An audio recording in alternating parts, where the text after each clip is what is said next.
getting worse by the hour, dude. Yeah. And I honestly just pressed record. Hell yeah. I needed to make sure that was caught. Hey, but let the people know. Yo, what's up, everybody, man? We're back on a Saturday. 775 Blueprint Podcast. Blueprint Podcast, you know, we're all facts, no caps, on wax. On wax. On wax. Bam, bam, Here bam. on a Saturday. Go ahead, John. Yeah, but then, it's your boy John, JK, the visual, JK Flicks, JK. No more names. JK Goaty, you know what I'm saying? 3 at most. No, well, that was 3, so I gave you the 3. And then we got Jimmy Teflon, the Teflon Don. Mr. He just dropped a project real quick, dude. Yeah. We're going to talk about that in a second, too. Somewhat. And then we got Stewie Ooey, Mr. Fooly Cooley. We back in here. I actually like that name. I know, right? Yeah, I know. Like, I listened to it over, like, when I was watching the video, and I was like, this is cool. But yeah, y'all, how's it been going, man? I haven't seen y'all since the last podcast. Yeah, 2 weeks ago. Yeah. It has been a second. A lot of things can happen in 2 weeks. Yeah, apparently, you drop a project that, I mean, it wasn't out of the blue. I feel like you talked about this, and I just wasn't paying attention. No, I think I was basically the week when I was drinking with Jimmy, and then I fucked up my sleep schedule. So now we're here. Yeah, that sounds about right. And that's why he gave up. That's why he gave up drinking. Okay, yeah. So Jimmy, real quickly, why'd you quit drinking? Oh, bro. Hey, yo, bro. I almost got into a fucking whole ass bar fight last time I was drinking. Yeah, and I had to stop it. And it was what you told me. That's what we almost got arrested too. Okay. Oh, that was crazy. Well, he was like laughing in this girl cop's face. I mean, which was funny because she was like a hot, like 4'7" chick who like was all dolled up, but she had a suit on. Wait, she was like a cop? Yeah, she was a cop. Oh, wow. What were you doing? He was like, I didn't know she was a cop. I was trying to spit game. So is it? I was about to say, so it just makes you get aggro. It's just when they're strapped. Is that what happened, or what happened? And that's the thing too. I didn't have nothing on me that night either. Yeah, I was naked. I was drinking. Which why he told me that's what made him more aggressive. Wow. Yeah. I don't remember saying that. He's like, I'm even more aggressive when I don't have my gun. Oh, dude, gnarly. And then I remember we were at the Stick, and we're walking up the stairs because he was asking me. He was like, "Let's go to the Stick. Let's go to the Stick." And the Stick is like a college bar, and I'm like, I knew when he asked that, I was like, it's like 2 a.m, and I hate that place because it's all the angry college kids go there. Yeah, and that vibe. That's why I avoid the Stick at all. So the second we walk in front of that place, I'm like, yep, this place screams trouble, and Jimmy's drunk, and Jimmy's a fucking problem. So we walk in there, we go up, we see the second floor, so it's 2 stories, and you can see the second floor from the first floor, and it's like nut to butt in there. There's no room. He's like, let's go up there and get a drink, and I was like, God, fuck, dude. So we're walking up there, and we're like moving past people, and then Jimmy's in front of me, and then he tries to scoot this girl over. He pushes her by her shoulder, and she's like, "Don't fucking touch me." He's like, "Hey, I'm just trying to get past you, bitch." She's like, "Don't call me no fucking bitch." And I was just in the back like, "No." And then I think it was her boyfriend or her homeboy or some shit. He came up to me and he was like, "Hey, what's the problem?" And I was like, "The problem is you need to check your bitch." And then I turned around. He literally said that. And then, so Jimmy immediately turns around after saying that, and he's like ordering a drink, and I can see it in this guy's eyes, and he's pulling up his pants like he's about to swing on the back of Jimmy's head. And I was like, and I was pulling up my pants. I was like, dude, and I was like, I really didn't want this because again, there's no room in the second floor. If somebody swings, everybody in there swinging. That's how close it is. So I was like, I lean over and I was like, hey, what's wrong? He's like, hey, that's little homie's sister right there. What, this motherfucker got a problem? I was like, we just got here. He's like, all right. And then he said immediately, all right, and then left. So he just completely not worth it, but he probably did want to beat your ass. Yeah, something like that. I don't know. I was anticipating getting punched in the back of the head. I was ready. I was scared of the guys behind him. They were all like 7 foot, and they were muscular as hell. And I was like, Jimmy, you about to fuck us up? I mean, it definitely sounded like you were about to get your ass kicked inside of a literally cheek-to-cheek bar. We were about to get destroyed in there. Hey, man. I mean, you're about to start like that old school bar fight where people getting tossed out windows and shit. Right? Oh no, we were gonna get tossed over the balcony. Yes, and die. Oh my god, dude. Nah, but it's good that it didn't happen. But I just stopped drinking. Thanks to me. I'm just like yeah, aren't you glad Stu was there? I mean, he would have fought if I wasn't there. Yeah, probably. Okay, well, Stu saved your life then. In that case. Because I'm almost 30. I can't do this. Oh yeah, I mean, I can get my ass beat, but I'm not gonna back down. I mean, listen, I'm sure my chin's probably weak by now. My age, I'm getting dropped quick.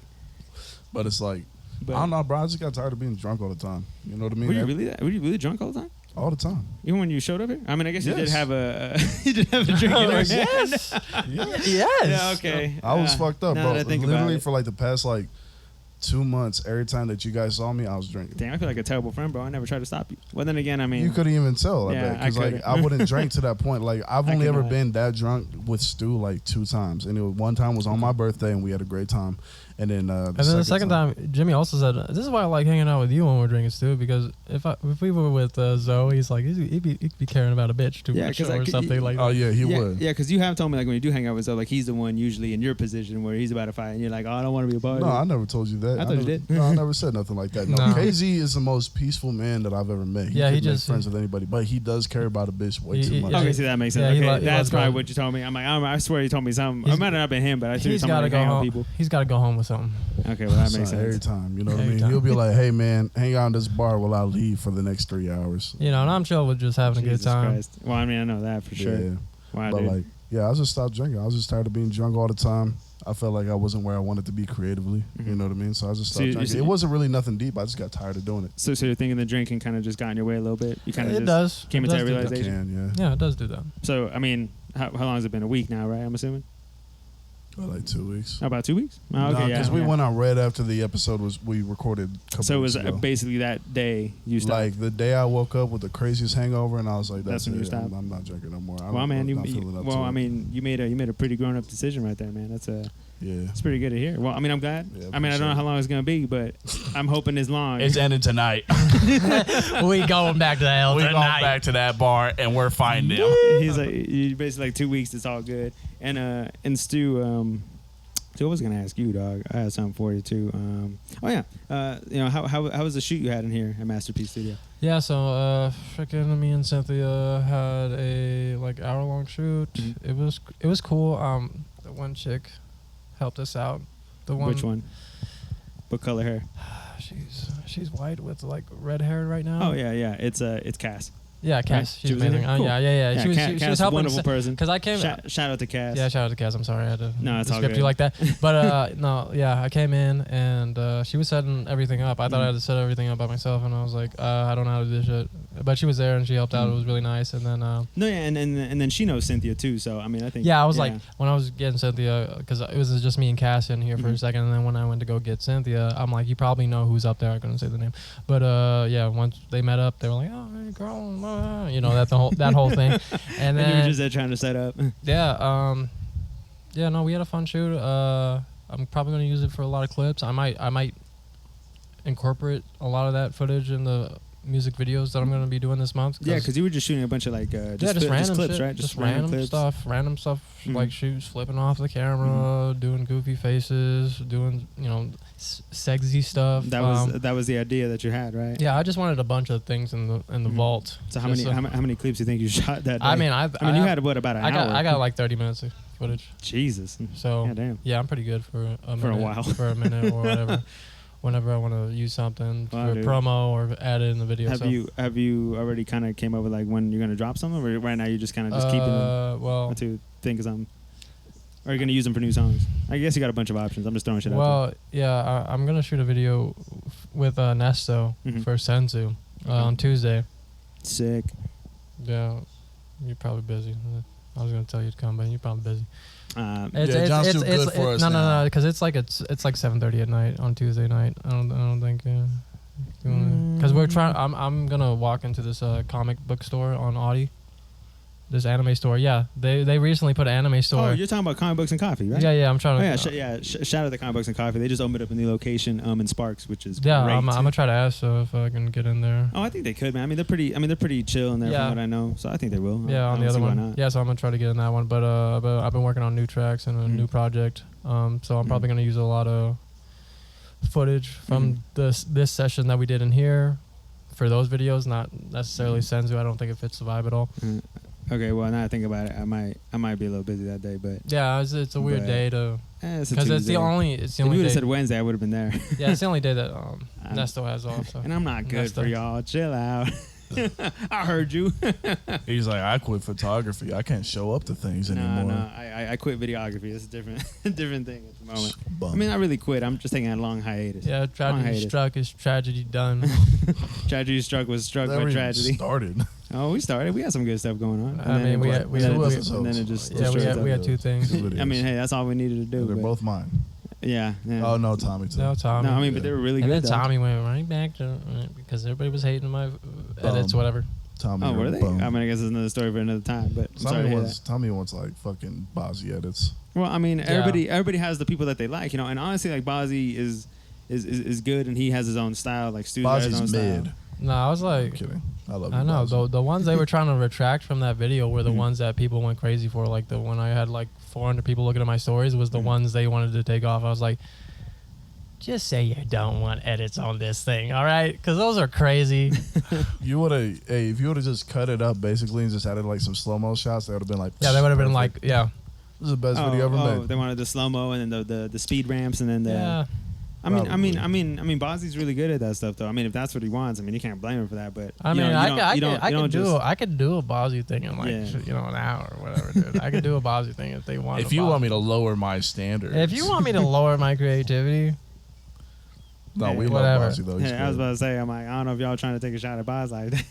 Nah, he's great. He's great. I mean, Boz knows. I mean, again, everybody has their own like style, dude. I mean, I love Bozzy's videos. I mean, if anything, his improvement from like maybe a couple months back up until now is like insane to me. Oh, because I told him about thefont.com. Oh, it worked out apparently. Finally fucking figured it out. Yeah, I mean, it worked. It worked out. Nah, because the reason why I hated his videos is because he used stock fonts. No. Yeah. Oh, the actual just the fonts that were just on like the just program on, he just uses? on Yeah. Premiere, and I Oh. was like, "Hey, bro, go to a website called DeFont." I mean, He yeah, was like, and then he started doing like Changed his life. the zoom transition, which is he does it very cleanly. I like it. I like the way he does it. Like I mean, I love his video with Savvy. I thought that shit was dope. I know he's having another that one. is a good video. He's having Yep. another one that's dropping, and then he's doing good. I mean, yeah, he's doing really good, man. I even told him too. I'm like, dude, you're going bonkers right now, dude. Like I'm surprised. Like more people ain't hitting you up right now, but I think But everybody's Bozzy needs looking to for a start- certain style. Bozzy needs to start dropping more music. Oh, I'm sure he will. I swear, I thought he had something in the line at some point, but I don't know what happened after that. I've told him Uh, several times. No, just keep promoting the last project. That's it. No, Just be a videographer, Bozzy. You know what I mean? Oh man. Nah, you know I gotta. Well, I mean, if y'all want to know what I've been up to, I got a single with Bozzy. I got a single with Bozzy coming out this month. that Oh, fool well, relies I'm on features right now. It's crazy. I'm good. Well, That's all he needs. What are you doing, How John? you doing, John? well, not really.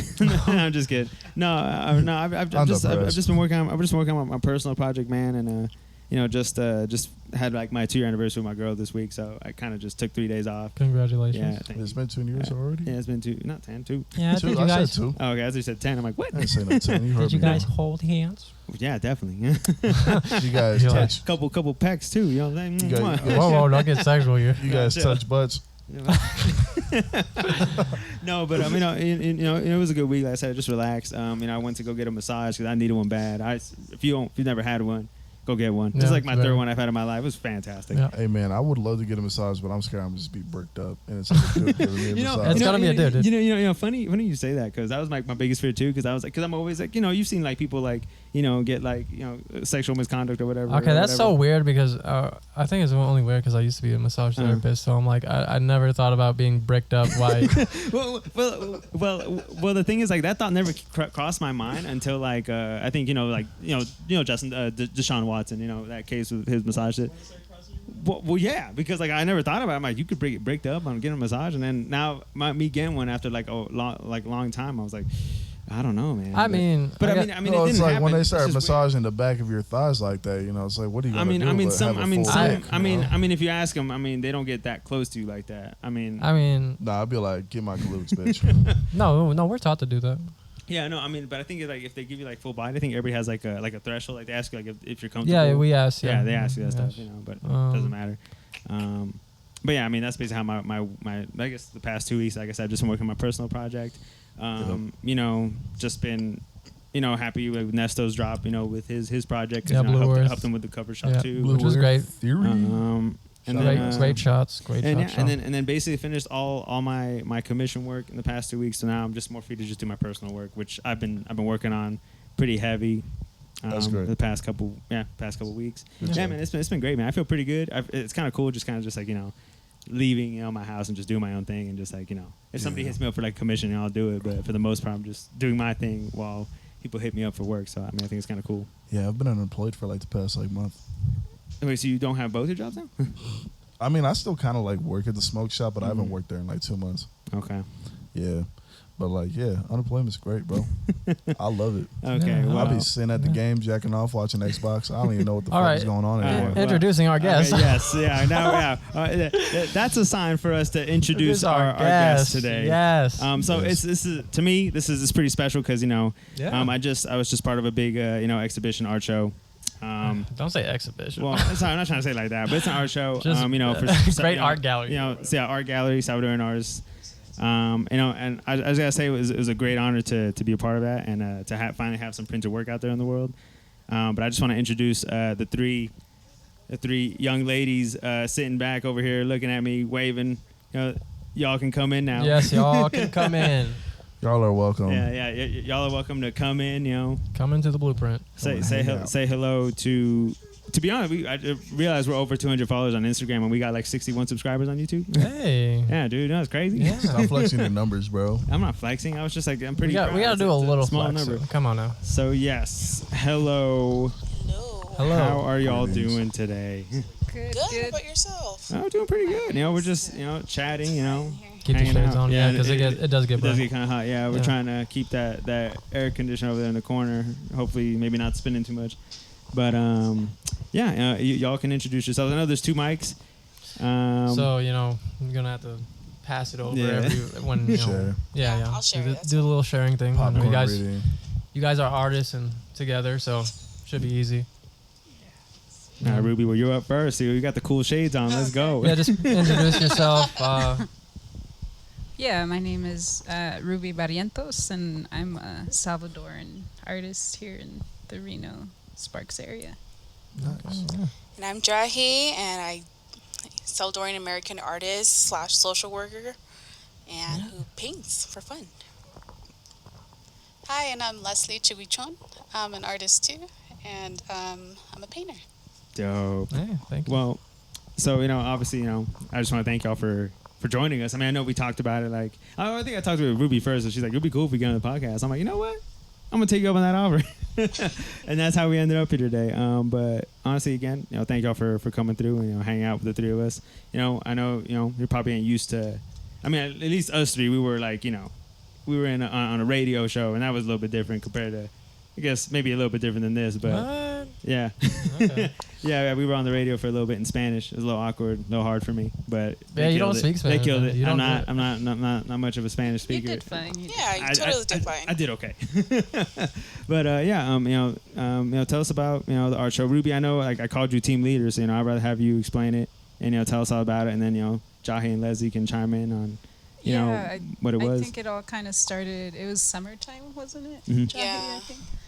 And we were hanging out. Huh? We just Yeah. We got together just to catch up. And Talk then- about Salvadorian things and Yeah, and then we kind of had this thought of like, whoa, wouldn't it be cool to have like a art show here and all Salvadoran artists, and kind of went from there. And then I had just seen the show at Holland Project that Savior Studios Yeah, shout out had to Holland done. Project. Yeah. Yep, and with, shout out to Savior Studios as well. Sal and Anais, Mhm. and I was like, oh, it'd be dope to see if they would want to collaborate, because basically what they did at Holland, which it was that show, Bienvenida a la Wells. Mhm.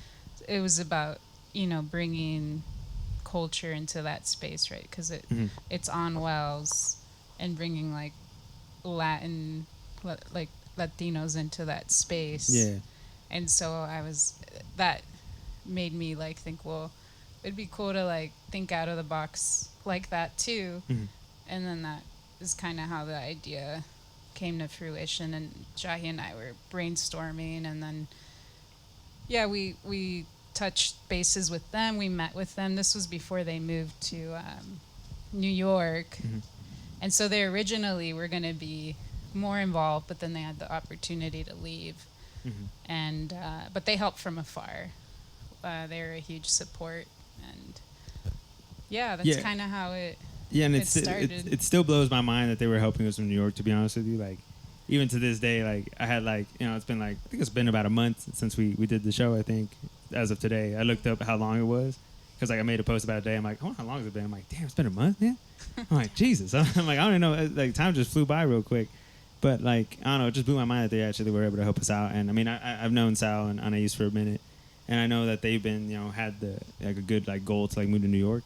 I knew they were gonna do it at some point. I didn't know it was gonna be a lot sooner than like I expected. Next thing you know, I'm like, I see their Instagram stories there in New York. I'm like, oh damn, they moved already. So what do they do specifically? So they basically do like a little like small company where they just do like galleries and stuff. So they kind of like help like artists kind of get their galleries like kind of started, like set up. So they're basically like the Shown, host. get So some they're like- exposure. Yeah, Curators. curators. That's the word I was looking for. Thank you. basically, That's Okay. definitely So that's what they do. But yeah, I mean, like I said, blown away that they helped. And Jahi, I'm gonna get you on this next one. So like how? So I know you and Ruby were kind of together on this, but like how was it on your end? Like how were you going about doing this? Yeah. So I can't remember the basis of our conversation, but essentially it was me, and I'm gonna say us, that we're always kind of critiquing the artist community here in a loving way, obviously, but and critiquing in saying that it's not as inclusive to the Latino culture or reflective of the Latino culture, especially on Wells Avenue, how slowly as the years go by, it's getting more gentrified, it's getting out of price. And so I wanted to bring the art to where our community is at. And El Rincon has always been a place where my family would go. Like, the owners are my neighbors growing up.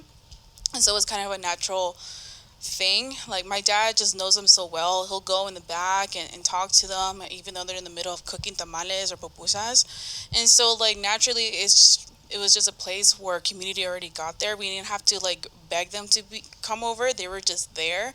And so it was really beautiful to see that my mom felt comfortable, because my mom is extremely shy. And so she felt seen in the words that we translated in English and Spanish.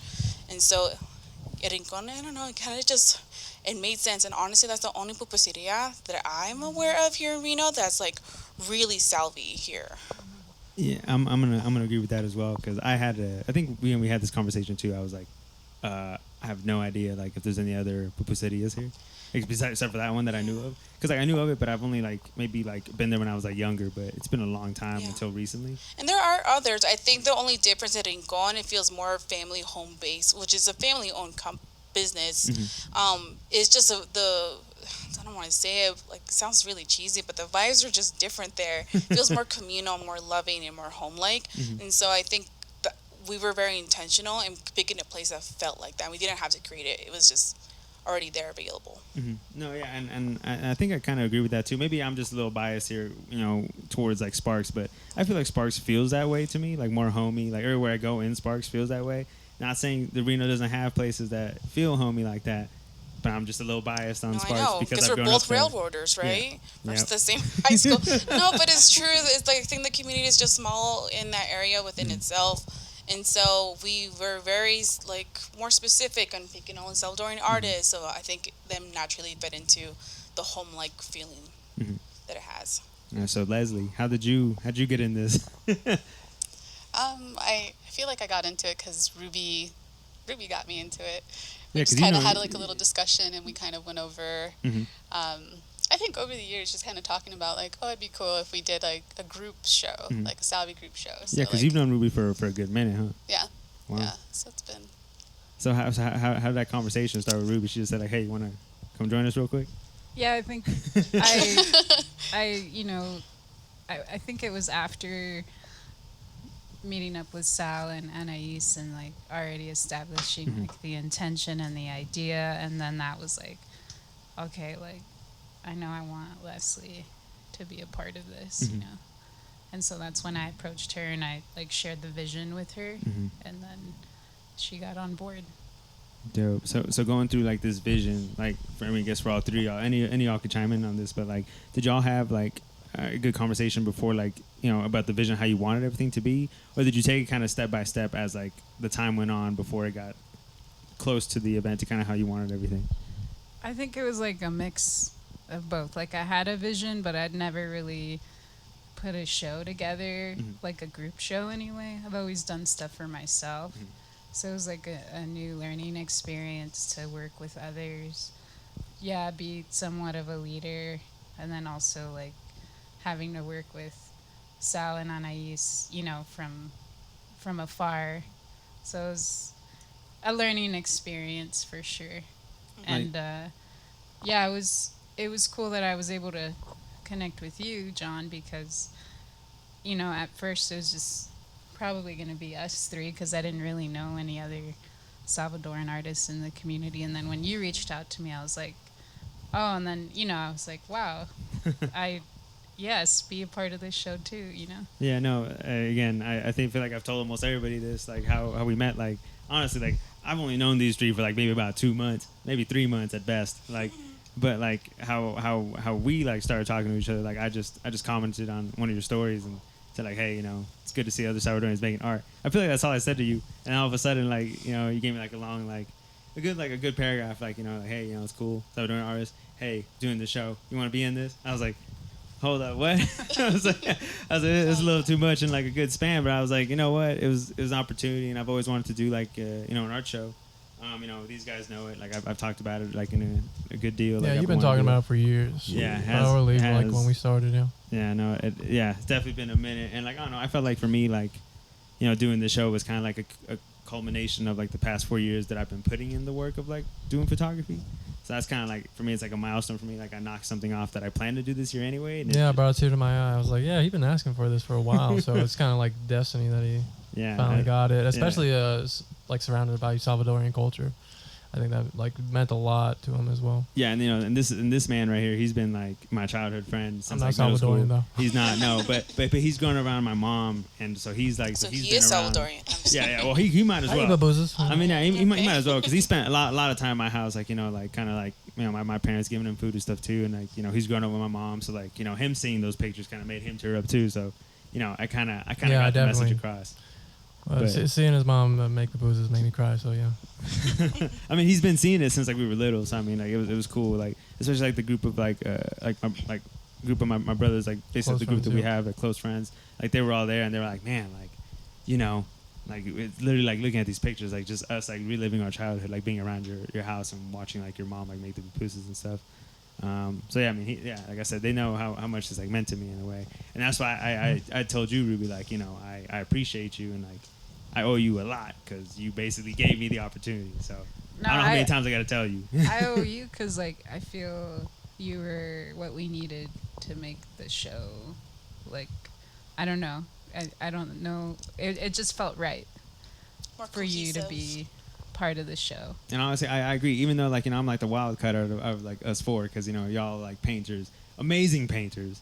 Like, seriously, Leslie, your work blows me away still, just looking at the grandma. Like, I swear I had at least 4 or 5 people tell me, like, yo, that's like a typical, like, Salvadorian grandma there, huh? I'm like, definitely. I was like, yeah, that's like my grandma. But, like, no, like, it's definitely, like, you know, me being the photographer and, like, you know, just complimenting the 3 painters there. I was like, I mean, I thought it was just a match made in heaven. So I definitely think we did a good job for, like, the Salvadoran community for sure.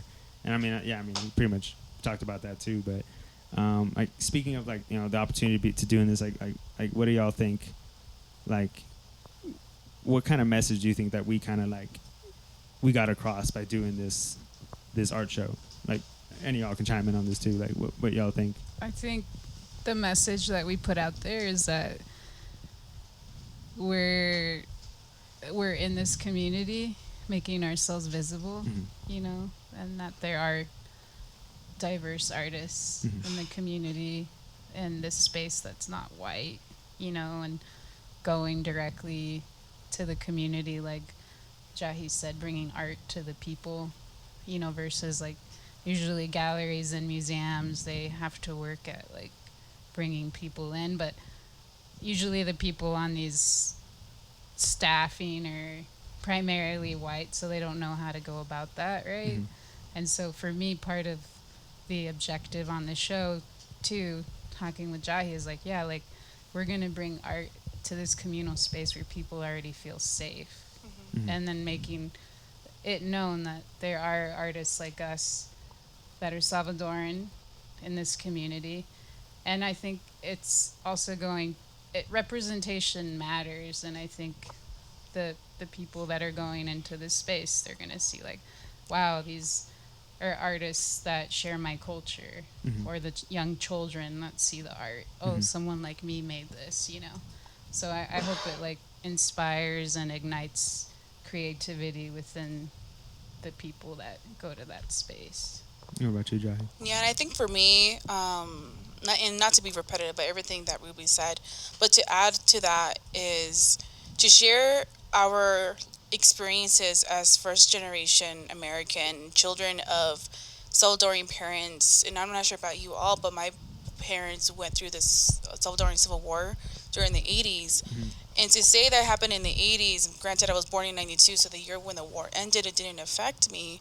It does, and I put it in the social work perspective, and that's how I identify myself when I talk about my art, is because I wanted people to see in my artwork kind of the generational trauma, beauty, the complications of being children of Salvadorian immigrants and what that looks like in our art. And I'm not sure, it wasn't as obvious, I think, in this particular show, but that was my intention. And my intentions oftentimes in doing these self-portraits is like to show other people, like, your experience as being a Salvadorian American is also reflective of my experience. It's a shared community. And I think that's my way I have always connected with other Salvadorian Americans. I know that's how I connected with Ruby too, is because of our experiences of being Salvadorian American, also having those experiences of generational trauma because of the war and all that. But also just to bring art for where my mom can feel comfortable. My mom doesn't feel comfortable at the museums. She thinks it's like too white and too American, and I get that. So I love that we were able to do that. You got something, Leslie, or you gonna? You good? She's good. No, speak on it. Speak on it. You gotta give a little something.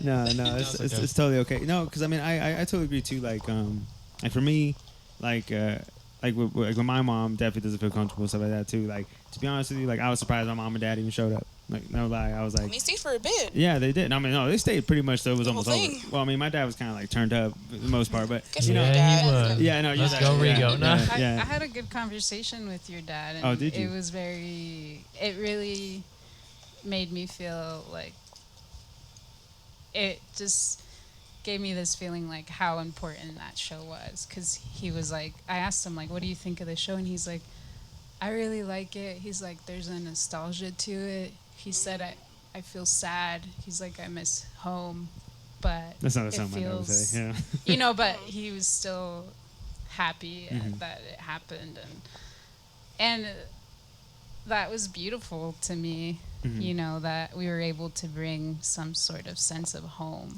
for him, you know. No, and I think that was actually what we all intended in the first place, right? To kind of make it like give it that homey vibe that we've been talking about, right? And like, you know, and honestly, I could see like my dad saying something like that, because, you know, usually every time my dad goes back to El Salvador, like, it does feel like home to him, you know. And I totally understand like why it feels like that to him, because like every time he's gone back, he's always like, you know, his parents are there, so, you know, they're getting older. You know, our grandpa like passed away like about a year or two ago, so he wasn't able to see him before he passed. So that was kind of like, you know, the most like dreadful thing for him. You know, like, he wasn't able to say goodbye to his dad. So I mean, like, I can understand, like, you know, what home means for them is like completely different for us, because obviously we have our parents here. But like, I can only imagine like how like being away from like siblings who still live in El Salvador compared to like just being here, like how that makes them feel.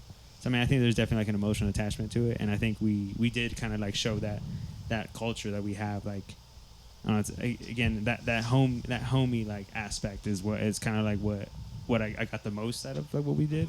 Oh yeah, and from the outside looking in, you could definitely feel that too. Yeah. You know, because I'm not Salvadorian or nothing. I'm fucking white. You know, I remember walking in that bitch, and I was like, I felt the same. Like, I didn't feel like what y'all feel, but I could sense that. You know what I mean? And also the restaurant that y'all picked. Yeah, I was gonna say that Oh as my well. God. This guy. Huh? Hey, Yeah, hey. real hot sauce. I grew up in sauce. They got real sauce I in grew there. up in a Mexican neighborhood. I ate Mexican food almost all my life. I never had like Salvadorian food like that. You know what I mean? So this is my first time eating, and so like I got the margarita, which is might as well just be green tequila. That shit kicks me in the back of the head. And then, bro, y'all do not fuck around with your hot sauce. Y'all are not playing. No. Yo, that shit fucked me up. Yeah, What that you sauce talking there. about? So yeah, so I've had okay, a lot of hot so sauces, remember, this yeah. is a man who's had probably not a lot of hot sauces, Hispanic hot sauces. So whatever hit him, I don't know what he was feeling. I'm No, this man surprised. knows Roberto's Yeah. and Roberto's only. Yeah. Because Salvies are not known for their spicy No, food. no, we're not. That's why I So was what did surprised. you eat? I don't They know. might I got have the worst. given you. I know they do offer I also some told hot sauce. I also Yeah. told homeboy that I like spicy shit. You know Oh, what that's I mean? that's That's that's why. that's why. Oh yeah, he Okay. basically gave him like a free like open door to just give him the heat. He's like, oh okay. Yeah. Probably the greatest food I ever had in my life, though. I'm not gonna lie. And this man literally like screamed like he scared me because he took a sip of the margarita and he's like, God, God. And he literally yelled it out loud and I'm like, dude, you all right, man? They And he's like, hooked you up. Yeah, they Don't did. Like- fuck around with your liquor, bro. They were so happy that night. We could, Yeah. yeah. Yeah. They worked their asses off, but they were No, really yeah, and that's actually what I was gonna get to next. Yeah, they're great. Yeah, no, I was gonna say something. Oh, I was gonna ask a question of how important is it to incorporate your culture into your art? I know you guys just had the exhibit and everything, but is that something you consciously think about every time you do art? Or I know not so much for John because you know he's very diverse in whatever he does, but for you three, how much does it matter to you? Obviously it does matter, but how much do you consciously think about putting it in? At least for me, it's in everything. Every artwork that I have is reflective of my cultural upbringing, the complexities of my identity, my perspective of U.S. imperialism, and how the United States ultimately fucked Salvadorians and still continue to do so. So it's in everything, and it's not something that I'm able to tap in, tap out. It's in me all the time. And whenever I introduce myself, I always make sure I let them know I'm Salvadorian American. Those two identities are complicated, but they are who I am. So yeah, it's in everything that I do. I think for me it's been an evolution because I didn't start thinking in that way. It evolved into that, and it's still evolving for me. But I do find it's a way for me to connect to my roots, and even more so past just the Salvadoran identity, but even exploring like the indigenous part of my culture as well. So it's a fuse, and I like to call my work something I coined, which I call New Wave Mayan, because it's like I'm Very nice. the new wave of my generation, you know. So it's definitely part of my work, and I continue to evolve and grow, but I definitely am always going to incorporate that in my work, my art practice. I feel you. I feel like I do the same kind of work. I like to put in my family members. I like to put a lot of even people that I've seen, and so I kind of try to paint a picture. So a lot of Salvadorian references of the lake, of the people, of the community, and I like to just kind of have that because it has to be visual. I feel like not a lot of people get to see that part of people's culture. So once I put in all the colors and the lands and everything, it's just I love to share that with people. I'm half Guatemalan, half Salvadorian, so I like to share both sides. Okay. So that's not strictly the idea you go for? I'm trying to make strictly Salvadorian, Guatemalan art, or you incorporate other things, but that's a strong part of you that you try to represent? Yeah, a strong part of me where I'm Yeah, 'cause- this is what it is. I'm here, this is me. So how long have all of y'all been doing the art that you guys do? Yes. Because I know y'all have told me, but I guess for everybody else to hear, how long have y'all been doing this? I've been doing art for 10 years. I've been drawing since I was 5, but Jesus. so it's evolved, and I think I started seriously painting about 12 years ago, and then got more serious about 5 years ago. Okay. Yeah, for me, I've always drawn since a kid, but I didn't really start getting into sharing my work as an adult, or in the community as an adult, until around 2016 or so is when I kind of started realizing this is my purpose, this is what I'm meant to do, and so I just started following that path, and it's led me to where I am now. Yeah, because just hearing y'all just talk about like why like you incorporate like what you do in your work. Like for me, like I'm still very young in this, even though I'm almost 30, but like I've been doing like photography for really craft, seriously for like 4 years. And for the most part it's mostly just been like doing it for like side work, whatever, side hustle, whatever. But like pretty recently in the past like year or two, like since like COVID, I've kind of just started thinking about it more in a more fine art way. Like I've been trying to see how I can incorporate like my culture, like what I've grown up with, like with my parents, my family, and then also just other things too. Like like he said, like I don't just focus on my culture exactly, but that's something that in doing this and meeting the three of you is really like kind of like inspired him. Inspired, and also just made me like look at it in a different way that I haven't really seen it. Especially hearing you guys' like story and stuff too, it just made me look at my family in a different way. And and that's how like when I talked to my mom like about doing like the photos that I did for her, like she was asking why. I had to give her a why, and I just really wanted to just capture something that I've seen her do since I was young, and it was just like very interesting to me. So I have a question about the future of what you guys plan on doing after this. So you did the show. I'm going to assume it's not the one thing that you wanted to do. What is in store for your future, you think?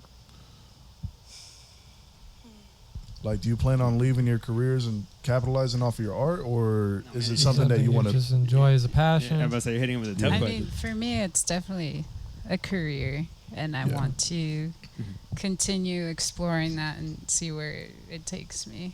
And I definitely am just gonna stay true to myself and what my art means to me, and I think the right people will gravitate towards that. I'm not gonna change my art to cater to any type of like demographic or archetype to fit the mold? Yeah, or for people to like want to sell. I'm just gonna be authentic to me and to what I do, and I think people will gravitate towards it. I feel like there's an audience for everything. You know what I mean? No matter Especially what you nowadays, do. yeah. Especially nowadays. With just seeing the exhibit on how like well it did and everybody connecting on that level is like, shit, that can be your audience right there. Like exactly. it was a very beautiful moment, and I saw everybody like really enjoying themselves. Especially if your like paintings and your art is rooted in Salvadorian culture. Especially in a place where that's not as mainstream. Which is one example, because I know you don't just do Salvadorian art, right? From what you were saying. No, I mean or like have that be I mean the that's focus. part of my it's part of your identity, but you also but I do explore different topics within my work, like I've done some works that have touched on political topics, and so I like to I like to experiment with different concepts, but my style, the reflection of my work, you're gonna know it's me. And I think what comes out of it is that you can see that the roots to like my culture, but it doesn't necessarily mean that I'm gonna have to be pigeonholed or tied to this box yourself into an identity, certain thing. I think I can still like explore different ideas, and people will see, oh, that's their work, Right. But you can do so much with art, but I think just my style is new wave Mayan, and whatever I do, you're gonna see that in my work. Like, but I feel like I'm capable of exploring different ideas and concepts. Right. And for you, you're a social worker, right? Yeah. What kind of social work do you do? I've done a little bit of everything. I've done therapy, where I was a therapist at one time, community organizing. Now I do more like programming and administrative stuff at a college level. Oh, okay. But a lot of my professional work has always been related to immigration, which it is very political. And I say art is political. My identities are political. So everything I do is political. Do you think that your career kind of like amplifies the way you create your art? The way you create your art, do you think your career like amplifies, the message that you send in your art pieces? Yeah, it definitely does. Not that I paint based on the stories that I hear, because obviously it's very confidential, but like allowing people invite me to their lives, into their community, makes me like, it forces me to be really introspective of who I am and what I want to accomplish. Right. And And there's a reason why I only go by Jahi, because my other like official government name is very associated to my work, and I like to keep those two things very separate. Right. Oh, wow. But my hope is in the future is to create an organization, a nonprofit, where it provides art services to those kids out in the street, those kids in the neighborhoods that I grew up in, those kids who are reflective of my dad, who was like a gangster in Compton in the 80s at one point. Like, I want to create art because, like I said, art is very political, but art can be also very healing too. Yeah. And Yes. so really what I hope is to provide art services and have the kids, the community, paint the murals instead of like artists painting murals of our community, right? We want that buy-in, and so I hope that's what I hope to do. And so right now I'm just kind of chilling and getting the skills that I need and getting the networking and the support, but then hopefully you'll see me with other artists, probably you guys at one point again, out in the community do more art stuff. That's great. Let's dope. play. Let's go. Yeah, I'm definitely gonna continue doing a lot of the paintings that I'm doing. Probably more reflective ones, more personal ones, where I kind of like share like who I am instead of just like my community or like my family and stuff. Right. So yeah, I'm Yeah. kind of excited for that. Oh, okay. Yeah. All right. Yeah, because like me and you are in the same boat. Because I'm also working on like, I mean, I got a lot of personal projects going on right now. I'm telling you, He's got so many. I do at this point. But like Every one day I'm just like, hey, John, what are you doing? He's like, I'm doing another thing. I love thing I was that. doing Yeah. yesterday, dead. Dead. This thing, no. No, but there's definitely a personal project that I'm working on, like kind of reflecting on myself as well. And it's been something that I've been, I don't know if the word I'm looking for is more of afraid to do it. It's just more like, I'm not used to like putting myself out there like that. But I'm slowly trying to get out of that shell a little bit. Like, just because, like, I'm not saying because I want people to know like who I am as a person or like what I go through, but like it's more just like there's people out there that probably go through the same things that I do, and Yep. maybe I want to share that in some capacity. Like whether if it's like, I'm a Salvadorian American as well, but also like other things that are part of my life as well, because like being a Salvadorian American is what represents me like fully, but I'm also like my own person that I've grown like outside of my family as well, and I kind of want to share that also. And again, like I love my Salvadorian roots, and that's something that's always like with me no matter what I do. And that's like, and again, that's why like I'm trying to find a way to like kind of share that in some way. So I totally get where you're coming from. I think with you just like showing off a good story. Yeah. Yeah, that's pretty much Yeah, where I you guess like it's it. like- I He guess it's doesn't. He like- doesn't need to be connected to anything. It could be whatever. Yeah, I guess He's I like could do that. whales. Let's do that one. I like what Jahi said earlier about art is healing, and Oh, I absolutely, absolutely. that's such an Always. important thing within my art Always. practice too, because it's so healing for me. And I think with our show, I think that was something that was healing for the community Absolutely. to see, and so I'm grateful that we were able to create that type of space and provide connection and I think healing in the sense of like, yes, people were reminded of home, but it's healing to have that reminder and that like Yeah, and have a feeling of closeness and bunch of people that you connect with recognize that as and well. then, and then the fact that you were connecting with my father, like that man, Huge, yeah. that man speaks to just about anybody really, but to kind of get those kind of words to come out of him was actually very surprised to me. Yeah, Because I mean, then again, my dad's not gonna watch this, so he's not gonna know I'm even say this, but my dad usually gets very emotional when he drinks, and that's like how he's always told like me and my brother like. That's how he communicates very well when he's drinking. I'm not saying that's a good thing, but but it's good to like know like his feelings, because like sometimes that man's very enclosed. He's been like that my whole life, so I mean like it's good to hear that he actually told you like how it made him feel, because he wasn't gonna tell me that.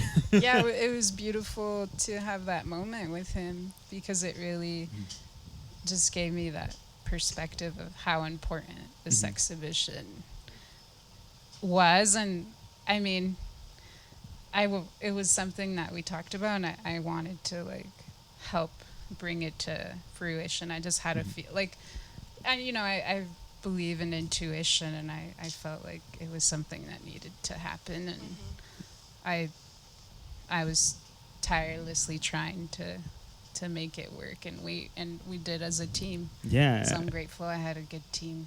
Yeah, because I was gonna say, like, looking back, like, you know, like we should really be like, you know, patting ourselves on the back because we got it done. Yeah, it was You know, Yeah. it happened. very It was great. beautiful. Like, I'm really proud of us, and a part of being an artist. I think sometimes it's hard, right? Because we'll start projects and we won't finish them, or sometimes we talk about All the doing time. things and All we the don't time. do them, you know. yeah. And so, You like, call for me me, out like that. something that I try to hold myself accountable, and Mm-hmm. I'm like, you know, if I say I'm gonna do something, I'm gonna try to do it. if That's I like the can, biggest you know. hurdle to come over as an artist. You know what I mean? Because like something that you said is planning is just so sexy. You know what I mean? Just making plans. Planning to finish something is like the best feeling, and then you get halfway through that motherfucker, and it's just like, I can't do this. Yeah. Or you just like lose a spark, or like, it's Yeah. like, you know, when you really come up with a good idea or a good concept, and then you have a feeling in your chest, and you go through it, and then there's that one step where it's like, Yeah. I'm done with this, and then you leave it, and you're like, I'm gonna come back to it, and then you're like, I got a new idea. Yeah, because as musicians, we feel the same thing. Like, Yeah. you know, we'll be like, oh, let's do an album that's like this. You know what I mean? Let's, or let's make this like, concept, or this video, or yeah, and it's just like getting around to actually doing it. It's like, no, I don't want to do that. You know what I mean? Yeah, It's plan just it. like, Yep. no, yeah, I feel that though. It's like trying to like follow through with things as an artist is difficult, but once you get through that first hurdle of like actually following through with something big, something that's major to you or to your community or to whoever's watching, you know, as soon as you get through that first one, it's like every other one is just like super easy. You know what I mean? You build small Yeah. wins, but I think it comes in waves. Like good art comes in waves. Sometimes you really feel it, you really start hitting it, and it's like nothing, right? And then the other times it takes you forever to just to make a line or Yeah. say a word. There's a lot of patience, and sometimes it's hard too if you're going through something, you know, and you have to like push yourself through it. But Yeah, because life's bumpy, right? Like you Yeah. never know what's Yeah. coming. yeah, I feel like it helps my art when I'm helps it. going through. Yes, when Yeah. I'm going through like these emotional hurdles, I Oof, think it yeah. helps, especially. Absolutely. I think grieving and mourning, and I'm not talking about just like people passing away in my life, but transitioning, grieving the things that I Yes, from thought I moments in really life, yeah. hoped, right? Those projects that I wanted to accomplish, the things I wasn't able to achieve by the age of 30. And a lot of my art is focusing on the grieving and the involving. And I think, you know, if you're trying to figure out how do I incorporate my identities into my art, that's an evolving process. It's also a process that requires you to grieve and to mourn something of what you thought of yourself in the past. So it's complicated. And I Wow. think that's why I Yes. make art Yeah. when I'm feeling really like shit. I've been doing great for the past years. I haven't created a lot of art. Yeah. Which is great, but also I'm very bad for my art. Yeah, I didn't want to put you on blast like that because I That's know okay, the go last time because I know the last time we had a conversation, like I know you said you were like kind of like on a writer's block. You know, you kind of Yeah. weren't creating art for a while. No, I wasn't. I think I was going through a transition. This was a lot harder because I was being a therapist instead of receiving therapy. I was in a different position, and I required a part, and like it sounds really artsy fartsy, but I don't know how else to explain it. Like it required another part of my brain to become a therapist to help process people's emotions, and I think that it exhausted me. So when I stepped out of that role and started doing something else, and just genuinely just took a break, and then be introspective of where I am in my life at this period of my life. It forced me to paint. So now I'm painting for fun. Oh, let's go. My artist block went away about Oh, like Yeah. a week I'm or so two glad ago. to hear that, Jai. Thank Yeah, you. 'cause Yeah, I'm- it took me a while though. Yeah, no, I Yeah. bet. That's crazy. crazy that she says that, because that's how Fully Cooley was made. Because I was telling you guys on the other podcast that I had super, like, I couldn't make music, and I was like, because I kept trying to be the person who I was in like 2018, 2019, like hustling like crazy, and I'm like, I have to grieve for the person I used to be and the mindset I used to have, and just accept who I am right now. And then like the music came so easy. Yeah, so this is like a therapy processing group. No, I'm just kidding. No, It really No, I'm is. just playing. It is. No, honestly, but it it's is therapy. But it's for true, sure. like it's especially before the pandemic, right? I think we wanted to be productive before the pandemic, and I think the pandemic made us realize we can't be productive. It's not sustainable. It's capitalism telling us we have to be productive, and everything's like urgent, but it's not. It shouldn't be. Yeah, Right. and honestly, like again, that just blew my mind right now. Like y'all just talking about like it being like in a therapy session in some way, but like yeah, no, you're right. Because like I guess like maybe if I look back, like all the times that I've had that artist block, you know, was kind of like me grieving in a way of like, what I could do this. I'm Yeah. I'm better than this, and like you Yeah. know, having super high expectations for yourself. It's like I did this once, I got to do it again. I got to do it again, and then you get stuck and Yeah. try to do it again, and then it's like So- let that go. When you're in those artist block, I would like encourage you to think: is it self-doubt that's holding me back, or is it like questioning myself? And oftentimes, it really is. Wow. And so I usually go back to my things to get out of it is going back to music, films, art, books that are very familiar to me.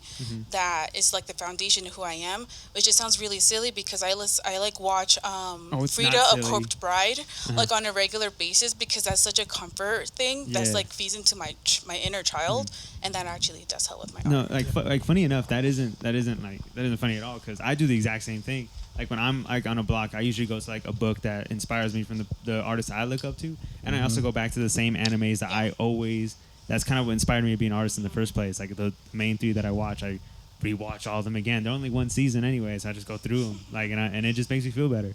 So like I totally agree with that because I think all of us as artists like at some point like are gonna get into artist block. You just gotta know how to kind of like navigate through it. Yeah. Because I think it is definitely like a therapeutic kind of thing that you're going through, and like kind of a mourning in a way, like you said, not like of death, but like a mourning of like what you're trying to get past, and that thing that's in your way is basically like what you used to be. And it's messed up because nobody has the answers for it. That's true. You know what I mean? Nobody has the answers for it. Like you can meet 100 people who's gone through writer's block a million times, but like everybody has their own process. You know what I mean? Like sometimes me personally, I'll take the craziest break. You know what I mean? Like I just got out of a writer's block like like a month ago because I sent this guy this verse and he beat the shit out of me on my own song, and it made me really sad. And I was like, fuck rap music, I'm not doing this shit. So like I went into like I was trying to push myself to keep making music because I have like, you know, I have to be a machine, you know what I mean? I have to keep going, but like the music just wasn't good, and I was just making garbage ass songs, and I was like, this shit sucks, this shit's trash. No wonder you bodied me on my shit. I'm terrible. You know what I mean? I don't have the sauce anymore. What happened? And then I took a fucking like a 2-week break, and then I came back like stronger than ever. You know what I mean? But like that worked for me. That might not work for, you know, Stu. That might not work for John. That might not work for you guys. Sometimes you have to persevere and be like, nah, fuck this. We're getting this done. I don't care. You know what I mean? But sometimes you just got to be like, fuck this. I'm gonna go play the game for like an hour. You know what I mean? Yeah, I think like you're right. Everyone has their own creative process and how they get past those hurdles. I think for me, it's like accumulation of a whole bunch of things. I notice that if I start, I need to like focus on my self-care. You know, if I start focusing on that and taking care of myself, like I notice like, oh, like my energy is getting back up, and then that like taps into more of my creativity, you know. Yeah. Or even maybe, you know, I feel like I'm a multidisciplinary artist, so I like to try different mediums.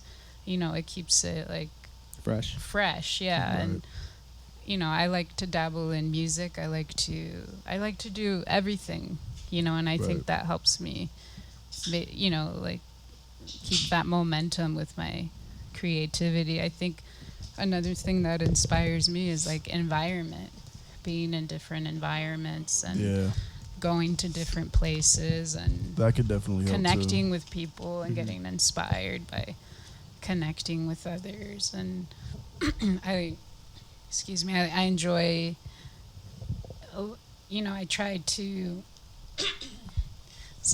I tried to Want more water? maybe You want another liquid death? I mean, I'll get you water. You want Yeah. water? to revive me here. She needs death to be revived. Go. But sorry, I lost my train of thought. Oh, like Traveling to I different enjoy, places. you know, going to a coffee shop, taking my sketchbook, drawing. I don't know. I don't know. I love that feeling of being in a place and having time kind of To yourself Stop. a little bit. for me, but like the world is going around me. It's hard to Yeah. explain. I think But- traveling could help a lot too. I remember Yeah. going through writer's block, and then like the next day we took a trip to San Francisco, and then came back wanting to go harder than ever. You know what I mean? Yep. And what was another thing? I think another thing too, because you mentioned self-care earlier. That's something that's helped me a lot. every day that I wake up when I'm going to record, because I record on Fridays and Saturdays, try to keep it scheduled. I was gonna say you got that schedule. That's dope. I try to align it with Elena's schedule. You got a notepad yet? Huh? You got a notepad yet? No, I'm not a nerd, bro. I'm telling you, that changed my life. Listen, what I'll do though is I'll wake up and I'll get like fully dressed. You know what I mean? Even if I'm gonna be in the house all day and I'm not leaving, like I've been dressed like this all day. You know what I mean? And I did forget we had the podcast today, so it's good you reminded me. But like I've been dressed like this all day, and I was productive. I'm all glad day. you were ready. I'm just saying. I think like if you're gonna be in the house all day, whether you're gonna be painting, whether you're gonna be making music, it's still important to at least like get dressed, put some shoes on, put some jeans on with a nice shirt. You know what I mean? There's just something about it that just makes you feel like, all right, You're ready. I'm gonna do some shit today. ready. You know what I mean? But you're also feeling good because I mean you're wearing clothes that make you feel comfortable. I mean, Yeah, you know, you're not sitting there and they're like shorts that you haven't washed in 3 weeks. You know what I mean? And like a shirt that you don't know where it came from, but it's your sleeping shirt. You know? Yeah. Oh man, I'm the complete opposite of that, man. I'm more of a decompressed guy. Like I get home, I change like shorts and a tank top, and I'm just walking around. I feel like you're when just straight naked, well, though. no, I'm not. But then when I'm ready to go, I'm back. Like my clothes are like on the bed ready. Like if I'm ready to go, I just. I mean, take John's off. always been super organized, so it's like. I mean, I try to for be the most but- part, For the most part, Yeah, it's I like try to be. Andrew. He introduced me to the notepad. Okay. Yeah. So Yeah. Notepad It's is like a game start writing changer. shit down. I was like, wow, this is crazy. Yeah, you'd be surprised. But speaking of Notepad, in regards to drawing, Ruby, I know that usually when you hang out with people, you have like a sketch pad. So what is? I've been meaning to ask you this since you're here anyway. Like, what does that do for you? Not just yourself, but I guess the person that you're hanging out with. Like, you just have somebody like draw. Like, what do you get out of that? I honestly think it helps, like my creative muscle, to be honest, and I also think it's a form of connection, and I think it makes people be present, and you kind of let your guard down a little bit, right? Because you're being vulnerable. Yep. You kind of use that as like an icebreaker, kind of in a way, don't you? Or no? I would say so. Yeah. And I think people enjoy it. I've always gotten good feedback, and some people are like, I don't know, I don't draw, and I'm like, just relax, like, and then they like get into it, and then by the end of it, they're like really happy. Yeah, because funny enough, like I'm sure we've all doodled at some point. No, I used in to actually draw. No, I know. I was gonna bring that up too because I know you used to draw pretty Yeah, good. he draws pretty well. I've done the cover we've done arts all drawing the like time. I've drawn as You well. draw. Like everybody here has drawn at some point. Like gotten into it at least. Like do Jahi and Leslie, do y'all have like anything kind of like how Ruby does it? More like to flex the muscle. Do you guys have some sort of process like that? Not necessarily drawing. I used to do it a lot more when I was younger. I think in the last 10 years, except for the past year or so, I would really enjoy being on Instagram or like Tumblr when it was like super popular in like mid Before they banned all the 2010s. porn. When it was good. I was over there for that, okay? No, When it but was good. it was. We all know why Tumblr fell off. Don't hide it. No, but it really was like others people's interpretation of themselves. So like I love selfies, like a good selfie. Like it doesn't have to be like, well, for like photographed in like a studio or anything. Just like empowering. If someone is able to take a picture of themselves that it's beautiful, not because they are just beautiful, but the lighting and just their own interpretation of who they are, I found that as like something that was super inspirational. So I would oftentimes like screenshot it, practice their faces and drawing it out, just because I love people's faces. And I think it helps that me just being a social worker, I just analyze people's facial expressions. You don't got to be saying much. I could kind of tell by the nonverbals. Oh, wow. So like that's what fascinates me. That's cool. Leslie, what you got? I know you got something. I normally what I like to do is just kind of during my lunchtime, because I have my other job, so my regular job, for an hour I'll just take out some paints and just kind of like sketch out like a picture of like one of my nephews or nieces or something. So I try to do that like on a regular schedule, like kind of like what you were doing. Yeah. And it really helps. It makes it like easier. So when I'm like painting on like a Like a canvas? an actual canvas, yeah, Mhm. it's like so like like I It's can just flow natural. Yeah. Yeah. So I feel pretty prepared. Yeah. Yeah. How did you guys get into drawing? Because I feel like for a lot of people it's different. You know I was what about I to mean? ask that question too. I was like, and it just escaped my mind. It's like you took it. I was from me. going to Like, ask damn that it. question like 20 minutes ago. And I was saying that towards the end, but yeah, continue. Sorry, Jimmy, continue. No, that's my question. How did you get into drawing? Because I feel like a lot of times, like some kids, like they'll use it as like a coping mechanism to get over like traumatic events that are going on in their life. Yeah, what made it click for you? What was the Y'all moment wanna where know you about were my like, trauma? this is great. Let's talk about trauma. Let's talk about trauma. This is group therapy. No. Yeah, group yeah. therapy. Hey, when you're an artist, it's always got to therapy. lead the group therapy No, session. now. not even. I for myself, I think when I say that I started drawing around 5 or 6 is when I first started school, and that's when I first went to school, I spoke English and Spanish, but my teacher was super racist and super problematic and basically scared the Spanish out of me. So I actually lost my ability to speak Spanish for a bit. And then school was just really difficult, but I had one teacher who was like, hey, I could tell you don't want to talk. I know you can talk English. You just don't want to talk. She's like, read and comprehend, but like draw it out. Draw out what you're understanding. So I know, at least I know what you're understanding the material. And that right there was my gateway to exploring art. And so when I was younger, instead of talking, which I am actually extremely shy, I think my work forced me to talk and learn how to talk to people. I mean, I couldn't tell you were shy, Jahi. Good, I finessed you all. No, but no, I process my things, my life through drawing, and actually you can see that part of my drawings and paintings in the last 10 years, I was processing the family separation that I experienced because of immigration. And so a lot of my work is not just on my Salvadorian experience, but also immigration as well, and my family separation because of it. So it all started because my teacher was super racist. But thank you for her, because I was introduced to drawing. But yeah, that's how I started at least. Okay. Rock, paper, scissors. Okay. Oh, let's go. Oh, okay, we're doing this. Duh. Oh, wait, who's that? Wait, does the winner talk? No, the winner says who winner chooses talks. The first. loser talks. The next one is a knife fight. Who you choose? Winner chooses. Yeah, winner chooses. Yeah, winner chooses. So you won. Who you choose? Let's go, Leslie. Let's go, Leslie. Sweet. I think I started drawing I think before I started school.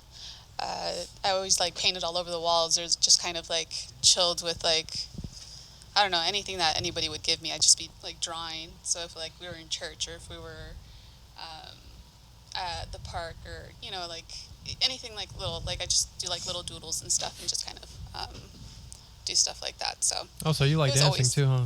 You like dancing too, huh? Oh, I do. Yep. Hell yeah. See, anybody who like tries to express themselves like immediately out the gate, it's like they'll do anything, drawing, dancing, singing. I bet you sing too, a little bit. I don't. A little bit. I don't. I bet you sing a little bit. I'm pretty horrible.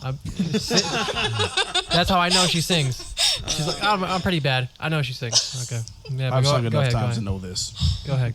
Yeah, you're talking about, you know, lyricist over here that just, you know, loved. I mean, he's basically more of a singer than anything, so he could probably tell you that. Yeah, you probably sing. Because So if he's saying you sing, I I'm like, believe him. I dance, I draw, everything, like anything like I can do to be creative. Like I did it. So He's a multi-talented man. How about yourself? You like to carry your sketchbook around with you everywhere. Something tells me that is really like personal to you. and you're super passionate. super passionate. I just I get that vibe from you as like Yeah. And then my also, I work. mean, obviously, y'all saw her. She's also a DJ as well. She's got, you know, multi-talented action. I was going. because I was asking Leslie. I was like, who was the DJ who was going up? You It was see? me and Yep, Dad's there you Wax. Yeah, Dad Wax. There we Yeah. go. Okay. Dad's Wax. So the question was, How'd you get started? what How did I- got you into drawing? Yeah. You know what I mean? Was it man, I have always been creative as a kid. I recently made a sticker of like a drawing that I did when I was like 5 or 6, and Nice. it's a Bart Simpson I love portrait. that sticker. You John bought. Water bottles in my bag somewhere. John- It's all Those good. always go the hardest. Oh, Like yeah. 5-year-old drawings. Yeah, I I my have it- I sister have it on gave my it water to me, and she was like, I was like, "What's this?" She's like, "You drew this." I was like, "I did."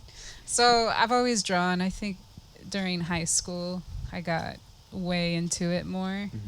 I was always shy and a bit of an introvert and loner in high school, so I would just kind of like go into my own world. I wanted to be a cartoonist. I was really into graffiti, and yeah, all of that really Just has telling reflected stories to into yourself my the whole art. time while you're doing it. Just like, man, they did this, and you're just by yourself. I would just like draw these characters and cartoons. I still have one of my sketchbooks from high schools. It was a little dark, so, but I think it was a way for me to, just heal myself and, I think when you find a sketchbook and it's filled with like disturbing depictions, I guess you would say. I mean, just like a dark sketchbook. I feel like that's like the best signs of like a kid when you trying can't to get kill past anybody things. or beat somebody up, when you just draw it out or whatever, it's just like so relieving much. afterwards. And then if a teacher finds that sketchbook, they're like, "This is a violent child." I'm like, Yeah, no, it's they're just so stupid. I'm not it's violent after I expressing. did it, It's Yeah. like, oh, I'm it went good away. now. So you caught me on a different Give me back day. my sketchbook, otherwise shit will get violent. That's why most of my music was sad in the beginning. It was like, I let it all out. They're like, "Oh, you sad person?" I'm like, "No, I feel way better now." I Yeah. got all that out. Yeah. But I think just exploring, being able to express myself, but I feel like ever since I like about 2016, where I was like, this is it. Like, I've been ignoring this. Like, I've known since I was a kid that I've always wanted to like create art, and I think at first I thought I'll be a cartoonist because I liked cartoons and comics and things like that. And then, when I started getting back into art as an adult, I was like, this is my purpose. When I finally like decided it was my purpose and like stepped into it with like my power, then it's been like nonstop for me. And I think that's like the same for like a lot of us too, because like once I figured out like what my purpose was when I started getting into photography, like that Got a clear mind. Yeah, that pedal has not been stopped being pressed. Like it's just like it's something that I just feel like I just will never stop doing. Yeah. And I can't imagine not having it, or I'd probably lose it. Yeah, it's crazy. And I'm assuming like y'all probably feel the same way too, like with your art too, like your drawing, like things that you've gone through up until now, like you can't imagine yourself without it, I'm sure. Yeah, even if nothing never worked out ever, you know what I mean? It's like you'd still do it just because it's something that you care about deeply.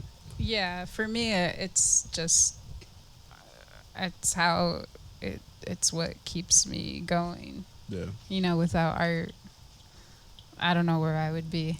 Right. Art is my life, or self-expression. Yeah. It's important, and not even just like visually, even in music, like learning how to DJ or play drums, or exploring that other realm of creativity, because creativity is like a huge scope of so many things. Have you done a lot of live music? Kind of. A little bit. When you're playing with, when Yeah. you're isn't it like a magical thing when you start playing with other people in like unison? Have you ever done that? I mean, I like to sing, so sometimes I've jammed out with people. I kind of did a song with some friends. Leslie knows. I miss that, man. I never get a chance to do that anymore, but like jamming live with other people, like when you really hitting that groove and everybody's like into it, it's a that's why I fucking hate you, John, because you just didn't want to fucking do it. He I wanted, love me, he wanted me to DJing. get drums one day. I was gonna do it. I was like, our other friend was gonna get a piano. I was gonna get I a mean, he did get a guitar. piano. You did have. Yeah, And it was you. It was your fault. I've been learning drums recently, and that's been a lot of fun. I've been See, enjoying look, that. there's your third band So, member. You're supposed to be the drummer. John. DJing's fun. It's 'cause okay. I'll get there one day. learning how to kind of read Mix the vibe of the everything room in. and like keep the vibe going. Keep the tempo going. Yeah. Yeah. Yeah. All right. So, anybody got a question? Here? No, I was just gonna add on what you. It's always fun to like get good at something that you don't really know nothing about either. You know what I mean? Like, because I used to draw a lot, and I always thought like I was like, oh, I'm gonna be a fucking artist, something like that when I grow up. And I still do graphic design every now and then. Like I do all my own covers, and I sort of kind of commission for other people. You know what I mean? I don't want to as much anymore because people, they want things and I don't want to give it to them. I hate drawing for other people. It sucks. Because they'll be like, they can pay me like $200 for a small thing, and I'm like, I don't want to do this. Oh, and I'm such like a shitty like customer service person. They'd be like, I don't want this. Be like, you're getting this because this is what I said. I don't like what you did here. I'm like, that's my favorite part of what I did here, and then you're screwing it up. Yeah, like Tommy, I made him a cover. Looks dope as shit. He's like, I don't like the chrome, and I'm like, well, I do. It's a cover now. You gotta accept it. So have any of y'all three like done commission work with your work and stuff? And do you hate it as much as we do? Yeah. Yeah. It sucks. No, I've done it several times, and I don't put it out there as much as Because you hate it. part of it. I also think I never saw myself like doing art full time to get paid. I think it will actually kill my creativity if I actually just am a full time artist, which is why I went to get a degree that allowed me to do something else. Yeah, because I was gonna piggyback Yes. off that and ask, like, do y'all like plan to just go full time with your art, or is it just something that you're just doing just for yourselves, or just like just kind of just doing art? For me, it's for myself. Like, it wasn't until about 2 years ago when my art has been more out there and people are interested. But even when I do a show, I never sell it because I feel like it's weird. Isn't it? My art, it sounds so cheesy, but my art is an extension of who I am. I don't want to sell myself. You don't want to sell pieces of And I yourself don't, to people. Yeah, literally, I it's get my you. face. So, like, I don't want to sell that, but I also don't want to sell, like, the pictures of my nieces and nephew. And it just feels weird because a lot of the art that I have is me processing my trauma. I don't want to sell that right now.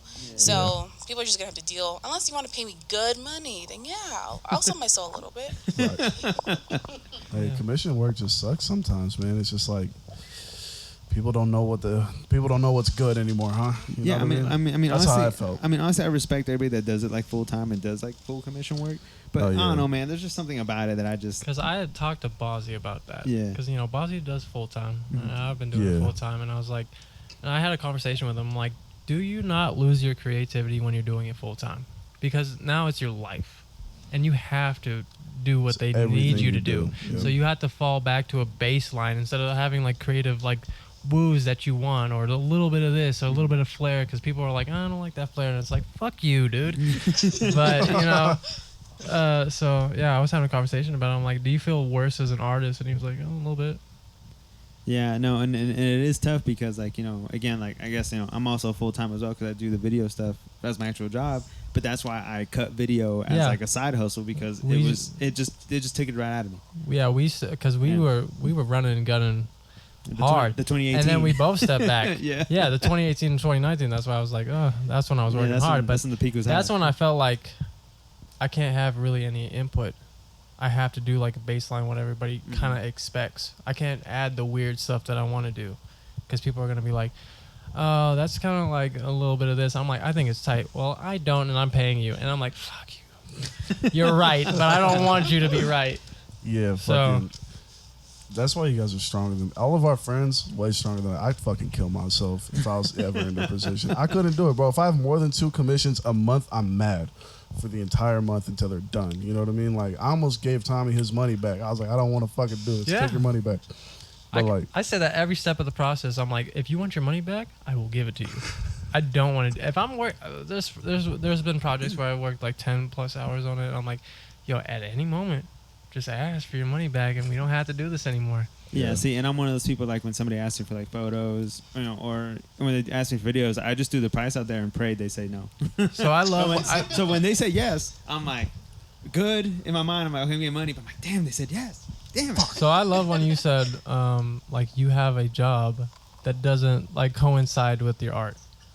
You're like, I'm going to make money here. I'm going to express myself here. Yep. Yeah, they do mix, though, sometimes. But Yeah, for sure. But it's out of a good purpose. But you don't have to compromise on your art side. No, because they actually reach out to me because of the work that I do. Yes. Because and so I think I would do full-time art if I was able to commercialize something that is not soul-sucking. But I can't do that right and that now. people reach out because they know they want the work that you do, not they want you to do something that's not what you do. And I'm open to compromising just to challenge myself, but most of the time, a lot of my art is related to just the identities, the trauma, the shit that I went through. So I don't feel like it's even that marketable. Yeah, because I'm also in the same space of, like, people now that reach out to me are people that want me because of what I do, not because they want, another photographer that, hey, can you do this for me? Or, like, can you do this? Yeah. No, like, hey, I just want you. And people will do that, and I think whenever I talk about money when it comes to commissions, is that I remind them I'm also a Latino woman who wants to get paid appropriately and wants to continue to honor my values too. And if they don't, then I don't meet them there. No, and that's good that you keep your standard because like you have that artist integrity, and I feel like that's like something that a lot of like artists sometimes forget. Like they got to have that artist integrity sometimes because It's like capitalism. It's out of necessity. I understand too. So again, sell your soul a little bit just to meet your basic needs. I get that. No, and I totally get that too. I mean, I was doing it for a bit, and then I was like, and once you look at it, and you're like, damn, I don't want to do this no more. Like it's just it makes you feel like kind of like sick, and you're just like, that ain't me. And then and then when you drop everything, that's when like that artist block happened, and you're like, you don't know who you are anymore, and you're just like, you're kind of mourning that person that you were, and now you're trying to find yourself again. So I mean, I guess it all coincides at the end of the day. The whole conversation we're having about everything. You got something? You got something? No, I mean, I thought you did. I think I cut you off. I probably did. No, but Go it's ahead, nice Jimmy. that you moved. You move around with a lot of different things: music, DJing, art, drawing, all this and the third. Because it kind of reminded me of like how I got started with music. Because I used to do a lot of art, but eventually at some point I didn't want to do it. And now, just to tell you, when I first started doing music, I didn't know shit. You know what I mean? All I did was like listen to E40, and I was like, I want to be like him. You know what I mean? I didn't know, that you needed studio sessions. I didn't know that you needed to advertise. I didn't know shit about it, and I think that's what like really drew me to it at the end of the day, where I was just like, something that I wasn't good at. I couldn't fucking write rhymes for shit. I think my first rhyme was like, I don't want to talk to my therapist because it makes me pissed. You know what I mean? Like corny shit, And like, I think that I was able to like, I think it's good to be able to like branch off and do a lot of different things creatively. You know what I mean? I think that'll continue to help you like come up with new ideas for different projects, kind of just amplify yourself as an artist, especially when you're going into something that you don't even know anything about. You know what I mean? Totally. I don't like to limit myself, so I like to keep I like to try everything. So if I can somehow make it work within my art practice, I will do it. ADHD, brain. Yeah. You get bored Probably. easily. Man, that's why I do like 17 different things. I get bored too easily. That is a symptom, yeah. Yeah, I mean, Probably. It does I happen. mean, I am She's a like therapist, always man. She knows. working on something. Even at my day job, I'm like working on my website or like working on my, you're constantly like my doing art. something. Yeah, no, I mean, same here. Like I'm usually like either like sometimes I don't even touch my camera. I just go like watch a documentary about photography. So I'm still kind of doing something like about it, but not being really like close to it. So we are coming up on time. I do want to say again, thank y'all for coming through and hanging out with us This three. was pretty good for having three. Thank I you. think. Have us back. Yeah, no, we will. No, we will because honestly, Talk more about because honestly, I would love to creativity. have y'all back on, and also maybe next time we have y'all back on, I would like for you to bring a big sketch pad, and we'll all just sketch while we're talking. I'd be 'Cause down for I I that. think that'd be sick. Yeah, and Oh, yeah, because there's other variations of the podcast that we have. It'd be kind of sick, I think, if the camera was strictly focused Yes. on the pad and not me and you us. on the same Exactly. wavelength right now. Because I And was then thinking the just, like, exact We same ain't got that thing. kind of bread yet. No, I mean, Yeah, I'm like, no, Who's paying for it? no. We totally could hook it up because we could like screw the camera into one of the C stands and have it go over, and it'll Yeah, give so you like a what top-down we could shot. do is maybe like one of us does it for a little bit and then we like switch out, so we're I not do- all at the paper at the same Okay. time. I do dig I that. kind of fuck with the idea. It can be I like done. that. That'd be sick. Yeah, because we have a different variation of our podcast too, where like we kind of just hang out. Like one episode we had, we were playing chess, or Oh, two okay. of y'all were playing chess. and I definitely won. I can't believe I wasn't here for that. Yeah, you weren't, and it was crazy. But Yeah, I'd be no, down yeah, for that. yeah, for I would love to sure. have y'all back on again too, because I mean, I think there's definitely a lot more like to our conversation we can have, especially about our show, especially other like future projects that I think we all are probably going to work together again soon. Yeah. And again, I want to just state it again. I appreciate the three of y'all, not just for coming here, but I just appreciate y'all as Yeah, human and beings, All you guys fellow have, Salvio Americans, half Guatemalan, Salvadorian too. Let's go. Central. Gang yeah, shit. and then and I like the dynamics too. Everybody had like a super different personality. Nobody was really the same here. Like, and then we had three. We never had three except Castaways. Castaways time, which yeah, was, it's rare that we have three people. I'm like, on. we have three on, man. I don't know, maybe. Yeah, they doubted me, and I it was made it work. amazing. Yeah, Yeah. you made it work, man. Thank you guys for having us. Thank you, John, so much. Yeah. Thank you. Yeah, I appreciate yeah, it. no, Thank you seriously, guys for thanks, coming. y'all. And then, I mean, should we ask? I mean, I guess, is there anything y'all want to promote here on our podcast? Oh, is there anything you guys want to promote? And the second question is, you could answer either one, but well, you have to answer both. But either order that you want to do. You have to answer. What do you want to promote? And if you had somebody who wanted to be in your shoes, what advice would you give them? What's the most important advice? Yeah, I guess think about it as like if somebody is trying to get Or the greatest advice you got. Yeah, greatest advice. Yeah, think of it as somebody's like maybe like aspiring to be like where you're at right now, like art wise, career wise. What would you tell them? That kind of stuff. You can answer that question first and then answer the promoting second. All right, I'll go. Sorry. We're gonna do another round of I paper rock think, scissors. Come on, Ruby. For me, stay true to yourself. Be yourself.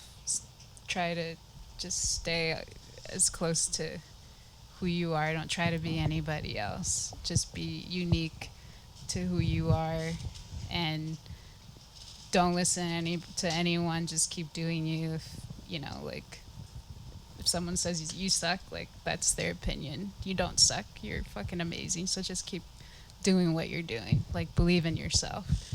You always have to believe in yourself. You're the number one person that needs to believe in yourself. Everybody else doesn't matter as much as your opinion. That's my take on it. But promote. Check out my website. What's the website? Come on. www.newwavemayan.com. New Wave is spelled different. It's NUWAVE. Yeah, I was like, how did you get that name? Oh, no, so before y'all go, I was gonna say, have you trademarked that yet? I mean, I did start an LLC, so I think Okay, that yeah, I think definitely you're good. Yeah, it's trademarks it. trademarked. But Okay. It's TM on it. yeah. All right, y'all, hit you up. I think for me, I know we focus so heavily on identities, but I think one common word that I heard is evolving, and there's fluidity when you do evolve. Don't feel like you have to fit into what you see currently as representation of your identities. So you go back and forth and be fluid with it, and that's also with your art. Don't feel like you have to be like Diego Rivera or Frida or Van Gogh and have that style and follow that style. Make your own, and that's okay. Do you want to promote anything? Oh, shit. I don't got nothing much, but follow me on Instagram at Salvi_chula. And that's it. Follow me. I mean, because you're gonna have some work at Follow some me point. on Instagram too at Ruby_Jo. Okay, sorry. Yes. He was like, hold up, I forgot that. Sweet. I think for everybody out there like that's painting and learning how to like do some art and stuff, I feel like it's okay to like not succeed each time. Sometimes just paint doesn't look right, paint over it, start over again, and just kind of keep moving forward. You could always come back to like your pieces of work that you haven't done. So yeah, I guess that's my only advice there. And then yeah, follow me, Leslie, LESLEE _art. That's on Instagram, right? Yeah, Instagram. Just making sure. Well, thank you very much, ladies. Yes, Thank thank you all you so guys. much. You guys were Thank y'all wonderful. so much. Yes, we appreciate y'all for coming on. What about you guys? You have anything to plug? Oh man, we plug Any in this advice? podcast every day. No, Blueprint Podcast. Oh, DJ yeah. the Vamp. Indigo TV Prime. JK the Visual, JK Flicks. And this episode is sponsored by Reno Distillery. Reno I Distillery. can't forget Code our- Blueprint for 50% Oh. off on your next tour. I have some art in there hanging. Oh, do you? Hell Oh yeah. damn, yeah. I haven't been in a minute. I think Jimmy's probably been the most there recently. Dude, I don't want to go back there ever. I don't want to show my face. His voice cracked on that one. Yeah, because he's Dog. ashamed. What did you do? What? I'm ashamed. I Do didn't you remember tell- the story he told you? We came in Bro. there and he was asking for a drink and he I said it walked in. rudely. Okay, so it was. Oh, you it don't was- know me? Yo, Yeah. it was my cousin's funeral. Okay, we was running all over the town. You know what I mean? And then, all right, check this out. Stupid ass. Me and Summarize John, it. me and John started this podcast, all right, and we got the plug on the. You know what I'm talking about? We're sponsored by them. We're known by the owner and all that shit. So I run in there. I'm like, I'm gonna get my fucking family a nice ass bottle. You know what I mean? Finest cinnamon whiskey from the local distillery that I happen to be sponsored by. A local. Yeah, plug, check it out, you it's know? good. Check it out. It's great. We. So I go up in there, lick my nuts. So I go in there, and I look at the bartender lady, and I'm like, let me get the cinnamon shit off the top shelf. She's like, we can't sell that. And I was like, you know who I am? And then immediately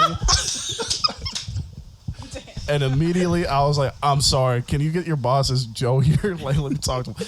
And then she comes back and she's like, Joe knows you, you know what I mean? Don't need to be a dick about it. Grabs a bottle, gives it to me, and I'm like, all right, how much? She's like, it's free. And I give her money anyway. She's like, no, it's free. Joe says you'll get it later. I was like, this isn't for him. This is for you, miss. I'm sorry that I fucking said that to you. Stupid. Never going back. You just came in too hot for no reason. I had no because like, yo, they've seen them way more than they've seen me. Yeah. You know what I mean? I barely like step out. I'm in my house most of the time. I need to go in there and be like that. You know who I am? Come on. Just for her to look at you like, straight joke, you know what I am? just for her to I'm be like, go like, ask your boss. Yeah. He knows me. yeah. Oh my gosh. All Can't right, ever but- go back. All right, but again, thank y'all. All We right, appreciate thank you y'all. guys. Of course. Yes, This is thank you. Blueprint Ow! You act as golden, but I know you fake like pyrite. Had me fooled until I found connections. Where's the Wi-Fi? Petty lady, why you always try to do me wrong? Had to cut the line just to get you off my phone. Now leave me alone. Block that bullshit that you bring. In fact, I should've known. A monster with a parasitic tendency is prone to burrow down, disrupt the construct starting at the bones. I don't condone why you terminate a friend just to gain the upper hand. Hope you do crash in the end. I'ma update all my plans, optimize the vital scan, kill the virus you command, put my ringer back on silent, keep you quiet if I can. Now I'm not one to hate, but when I've had a bad day I contemplate a change of pace, a switch up from the way I do behave, a whisper of confidence to stay ahead of debates. Typically I quietly observe, listen to your condescending words. I refuse to let the silence reoccur, so I broke the wall that kept my voice obscure. Hang on up, call back if you ever really gave a fuck. I know it won't happen, you pretend to love. Dial tone whispers, I'ma call your bluff. That's enough, time to hang on up. Yeah, call back if you ever really gave a fuck. I know it won't happen, you pretend to love. Yeah, dial tone whispers, I'ma call your bluff. That's enough. I've been falling deep into the whispers of the dial tones. I've been falling deep into the whispers of the dial tones. I've been falling deep into the whispers of the dial tones. I've been falling deep into the whispers of the dial tones. Bitch, I'll hang my nut, what the fuck? Pour my love, but you throw my heart right in the mud. Now I'm stuck in my head, cause you're never gonna listen till I say I'm done. Grab my gun, blow my fucking brain, bitch, and then ain't no fucking bluff. I've had enough, I'm fucking done, yeah. I don't want no visions of my body in the grave, but that's just the way it is because I'll never feel okay. I've been falling in the deep end since I learned your fucking name, and you a devil, baby, you should learn to take the fucking blame. I've been hanging up the phone, I just wanna be alone. Lost connection through depression, now I'm stuck inside a zone. Set me free so I can roam, hit me up and I'm a ghost. Leave a message, I'm rejecting you, just getting dial tone. Time to hang on up, call back if you ever really gave a fuck.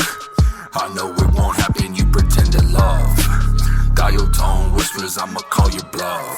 That's enough, time to hang on up. Yeah, call back if you ever really gave a fuck. I know it won't happen, you pretend to love. Yeah, dial tone whispers, I'ma call your bluff. That's enough.